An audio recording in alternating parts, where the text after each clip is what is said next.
So the question after last week's episode of The Handmaid's Tale that everyone keeps asking or talking about in very strident tones of certainty and righteous indignation: did June Osborne rape Luke, her husband? That is the question. This was a question I honestly was not really expecting to have to discuss because when I saw the scene in question, I did not think that's rape. In fact, I thought that was, I thought it was a really awkward and uncomfortable sex scene that wasn't very romantic or intimate or even sexy, really. It was just awkward and surprising. But I never thought, oh, that's rape. Clearly June is, she's raping her husband. He doesn't want to do that.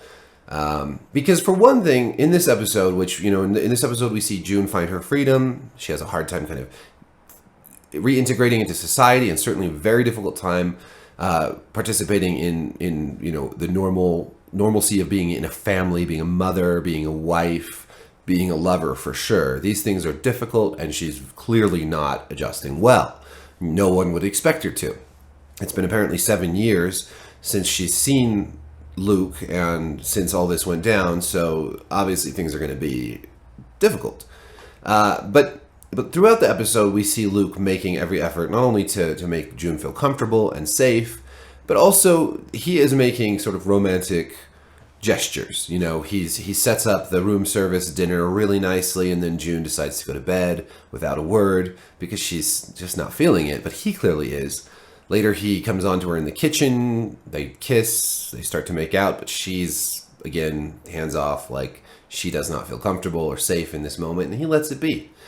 June doesn't really get turned on, I would say. And I'm not going to say that she ever feels comfortable intimately with Luke, but she doesn't get to a point where she's feeling like having sex until she confronts Serena at the embassy. She goes there one night when she can't sleep. I think it's that night after Luke's, attempted to make out with her.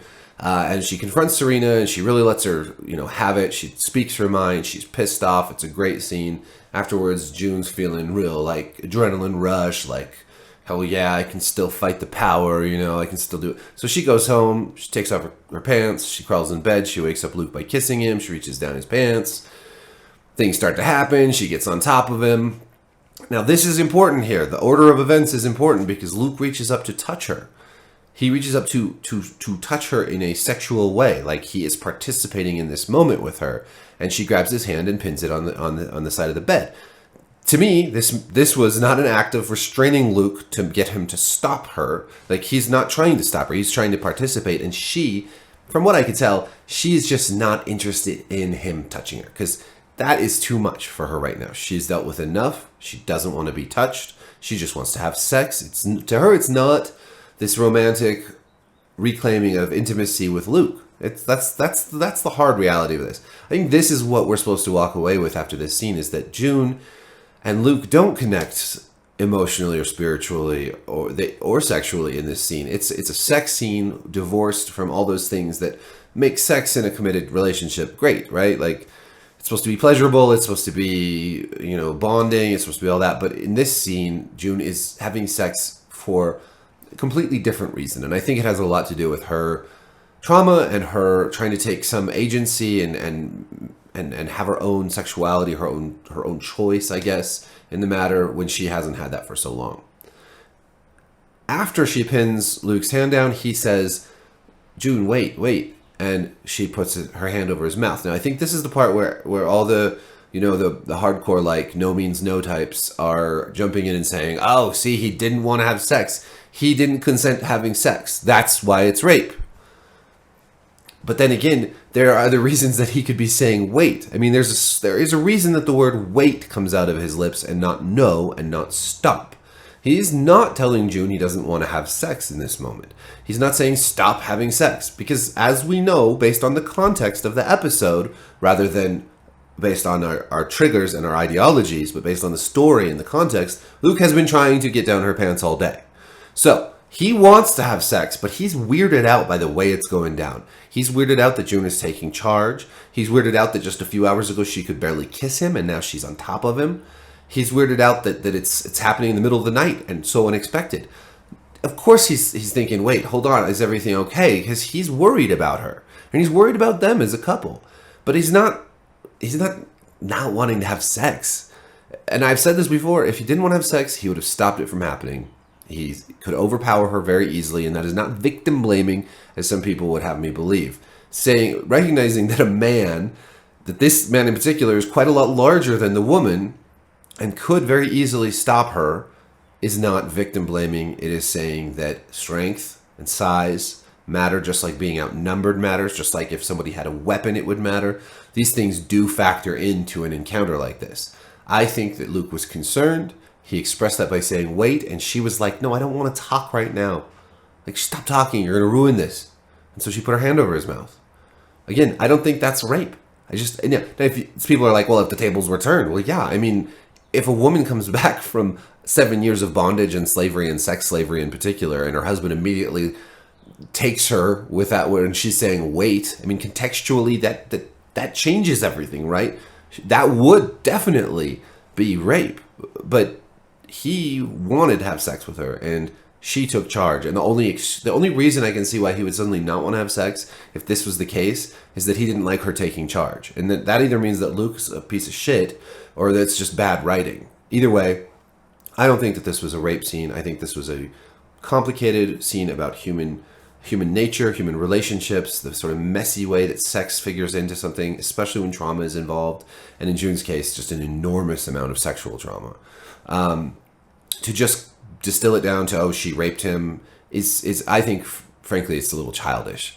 And if the show is trying to do that, or if the show is trying to present June as just like going to Serena's level of like shittiness, I think that's childish too.